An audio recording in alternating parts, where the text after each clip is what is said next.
এই ছাগলের 7টি বাচ্চা ছিল। তারা টেবিলে বসে খাবার খাচ্ছিল। নেকড়েটি বাহিরে দাঁড়িয়ে দাঁড়িয়ে দেখতেছিল।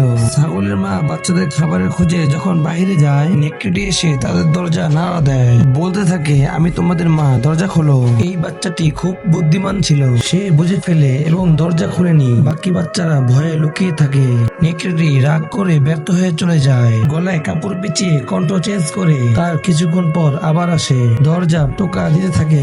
বাচ্চারা না বুঝে দরজা খুলে দেয়। নেকড়ে দরজা খুলে ভিতরের দিক দিয়ে দরজা লাগিয়ে দেয় এবং বাচ্চাদের উপর আক্রমণ করতে থাকে। এই বাচ্চাটি খুব বুদ্ধিমান ছিল। তাকে পানিশমেন্ট দিয়ে পালিয়ে যায় এবং তাদেরকে বস্তায় ভরে নিয়ে যায়। বাচ্চাটি এতটা বুদ্ধিমান ছিল যে সে লুকিয়ে থাকে। কিছুক্ষণ পর বাচ্চাদের মা চলে আসে। তার মাকে সব খুলে বলে। তার মা এসব শুনে কান্না করতে করতে খুঁজতে বের হয়ে যায়। রাস্তার মাঝখানে খরগোশের সাথে দেখা হয়। তারা নেকড়ের বাড়ির রাস্তা দেখিয়ে দেয়। নেকড়ে ঘর থেকে বের হওয়ার সাথে সাথে তারা ঘরে প্রবেশ করে এবং বাচ্চাদেরকে বের করে নেয়। তারা বুদ্ধি করে বস্তার ভিতরে ইট ভরে দেয়। নেকড়েকে আসতে দেখে তারা লুকিয়ে পড়ে।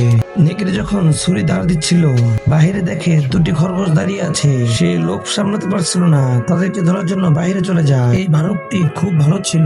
তাকে আসতে দেখে নেকড়ে ইটের বস্তা নিয়ে দৌড়াতে থাকে। ভিডিওটি যদি ভালো লাগে একটি লাইক, কমেন্ট, সাবস্ক্রাইব করে দেন।